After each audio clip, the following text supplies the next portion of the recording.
بسم اللہ الرحمن الرحیم۔ حوالات کی سلاخوں کے پیچھے سے میں اسے نماز پڑھتے دیکھ رہا تھا۔ 25-26 سالہ ایک خوبصورت سا نوجوان جو قتل کے مقدمے میں 2 دن پہلے ہی یہاں لایا گیا تھا، جہاں سے چند دن بعد عدالتی کارروائی کے بعد اسے جیل جانا تھا۔ اس کے خلاف کیس کافی مضبوط تھا، اس لیے گمان یہی تھا کہ 1-2 پیشیوں کے بعد ہی اسے سزائے موت سنا دی جائے گی۔ میں ایک پولیس والا ہوں اور پہلے ہی دن سے میرا رویہ اور لہجہ اس کے ساتھ کافی سخت تھا، لیکن اس کے لبوں پر ہمیشہ ایک دل موہ لینے والی مسکراہٹ ہوتی تھی اور وہ ہمیشہ مجھے بڑا سمجھتے ہوئے نرم لہجے میں ہی بات کرتا تھا، اور مجھ جیسا سخت انسان بھی 2 دن ہی میں اس کے اخلاق کے سامنے ہار گیا تھا۔ ابو سلام پھیرنے کے بعد دعا مانگ رہا تھا۔ میں اسے مسلسل دیکھتا ہی جا رہا تھا۔ وہ اس طرح سے محو تھا اور خشوع و خضوع کے ساتھ دعا مانگ رہا تھا جیسے جس سے لگ رہا تھا وہ مانگ رہا ہے وہ اس کے سامنے بیٹھا ہو۔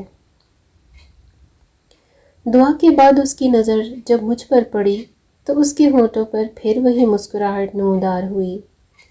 وہ اٹھ کر میرے پاس آیا اور ہمیشہ کی طرح میرا حال احوال پوچھا۔ آج خلاف معمول میرا لہجہ بھی کافی نرم ہو گیا تھا، معلوم نہیں کیوں۔ باتوں کے دوران میں نے اس سے پوچھا کہ کیا واقعی ہی اس نے قتل جیسا جرم کیا ہے، کیونکہ مجھے اس کی معصومیت ہی لگ ہی نہیں رہا تھا کہ وہ قتل کر سکتا ہے یا قتل جیسا جرم کر سکتا ہے۔ ایک انسان کا قتل پوری دنیا کی انسانیت کا قتل ہے، تو پھر میں ایسا گھناؤنا جرم کیسے کر سکتا ہوں؟ اس نے مسکراتے ہوئے جواب دیا۔ تو پھر میں نے اس سے سوالیہ نظروں سے دیکھا۔ جب اللہ اس دنیا میں کسی کو اختیارات دیتا ہے تو اکثر لوگ بھول جاتے ہیں کہ یہ اختیارات اللہ کی طرف سے امانت ہیں۔ وہ ان سب کو اپنا کمال اور حق سمجھنے بیٹھ جاتے ہیں۔ میرے ساتھ بھی کچھ ایسا ہی ہوا ہے۔ ہمارے علاقے کے ایک بااثر انسان نے قتل کیا اور اتفاق سے وہاں سے چند ہی قدم کے فاصلے پر میں تھا، اور اس نے بڑی آسانی اور چالاکی سے وہ الزام مجھ پر لگا دیا۔ گواہ بھی تیار کر لیے اور میں یہاں آ گیا۔ مجھے دکھ ہوا، تو تمہارے گھر والوں نے کچھ نہیں کیا؟ اس نے مجھے جواب میں بولا، گھر والوں نے اپنی سی بہت کوشش کی، لیکن وہی بات، اس معاشرے میں لوگ بھی ڈر کے مارے اسی کا ساتھ دیتے ہیں جو طاقتور ہو۔ پھر وہ مسکرایا تھا۔ مجھے اس کی مسکراہٹ میں سکون دیکھ کر بہت حیرت ہوئی۔ تمہیں ڈر نہیں لگتا؟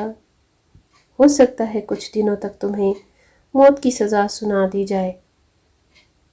پھر وہ بولا، انشاءاللہ مجھے کچھ نہیں ہوگا۔ میں نے اس کے آگے اپنی عرضی رکھ دی ہے، جس کے سامنے بڑے سے بڑے بادشاہ کی بھی کوئی اوقات اور کوئی حیثیت نہیں ہوتی۔ اس نے پر یقین لہجے میں جواب دیا، میں اپنے اللہ کی بات کر رہا ہوں۔ میرے سوالیہ نظروں کے جواب میں اس نے یہ جواب دیا، اسے میری بے گناہی کا علم ہے اور وہ مجھے کچھ نہیں ہونے دے گا۔ اس کے ہر لفظ سے محبت ٹپک رہی تھی۔ تمہیں یقین ہے کہ دعا سے کام ہو جائے گا؟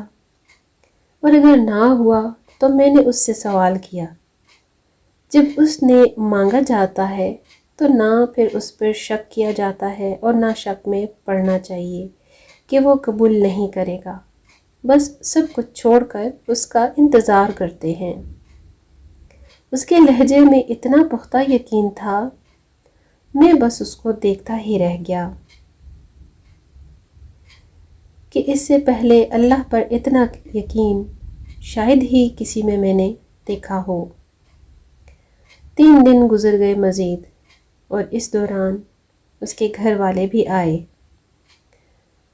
اس سے ملنے۔ وہ والدین کا اکلوتا بیٹا تھا۔ اس کی ماں کا رو رو کر برا حال تھا، لیکن اس کے سکون میں کوئی کمی نہیں آئی تھی، بلکہ وہ مسلسل ان کو سمجھاتا رہا کہ میں نے اللہ کے سامنے اپنا معاملہ اور اپنا مقدمہ رکھ دیا ہے۔ اسے پتہ ہے کہ میں بے گناہ ہوں، دیکھ لینا وہ مجھے کچھ نہیں ہونے دے گا۔ میں نے اللہ پر اتنا یقین صرف اس سے پہلے پڑھا ہی تھا، لیکن کبھی دیکھا نہیں تھا۔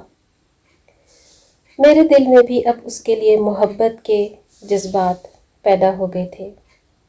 شاید اللہ کی محبت ایسی ہی ہوتی ہے، ایسے پتھر دل کو بھی پگھلا دیتی ہے۔ اور پھر جب اسے عدالت میں پیش کیا جانا تھا، اس سے ایک دن پہلے ہی ایک عجیب سا واقعہ ہو گیا۔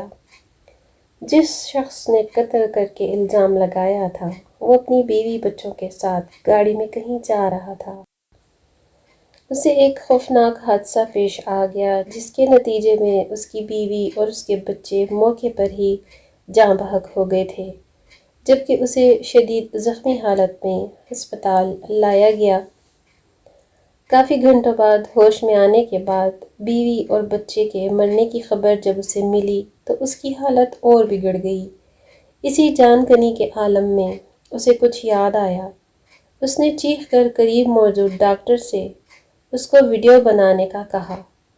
بار بار اصرار پر ڈاکٹر نے نرس کو ویڈیو بنانے کا اشارہ کیا تو اس نے ویڈیو میں بڑی مشکل سے اپنے جرم کا اعتراف کیا اور نوجوان کو بے گناہ قرار دے کر ہاتھ جوڑ کر معافی بھی مانگی۔ اس نے ڈاکٹر سے وعدہ لیا کہ یہ ویڈیو ضرور پولیس اسٹیشن تک لے کر جائے گا۔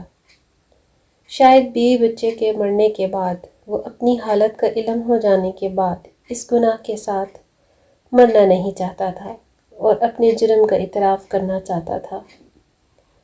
ادھر وہ ویڈیو پولیس اسٹیشن پہنچی اور ساتھ ہی وہ آدمی مر گیا۔ آج عدالت میں اس کی پیشی تھی۔ عدالت کے سامنے اس کی بے گناہی کا ناقابل تردید ثبوت ویڈیو کی شکل میں موجود تھا، لہٰذا اسے باعزت بری کر دیا گیا۔ میں کمرہ عدالت میں کھڑا خاموشی سے گم سوچ رہا تھا کہ اللہ ان بندوں کی جو صحیح معنوں میں ایمان رکھتے ہیں اور اسی سے مدد مانگتے ہیں تو اللہ تعالیٰ ان کی ضرور مدد کرتا ہے۔ اس کی ہتھ کڑیاں کھول دی گئی تھیں، اس کی ماں روتے ہوئے اس سے لپٹ گئی تھی۔ باپ کی آنکھوں میں بھی آنسو تھے اور آج اس کی آنکھوں میں بھی آنسو تھے، اس وجہ سے کہ اللہ نے اسے ان حالات میں بھی تنہا نہیں چھوڑا تھا اور اسی طرح سے اس کی مدد کی تھی جس کا کسی کو بھی وہم و گمان تک نہیں ہوتا۔ تو ثابت ہوتا ہے کہ اللہ پر مضبوط اور پختہ ایمان ہی ہے جو ہم سب کی نجات کا ذریعہ ہے۔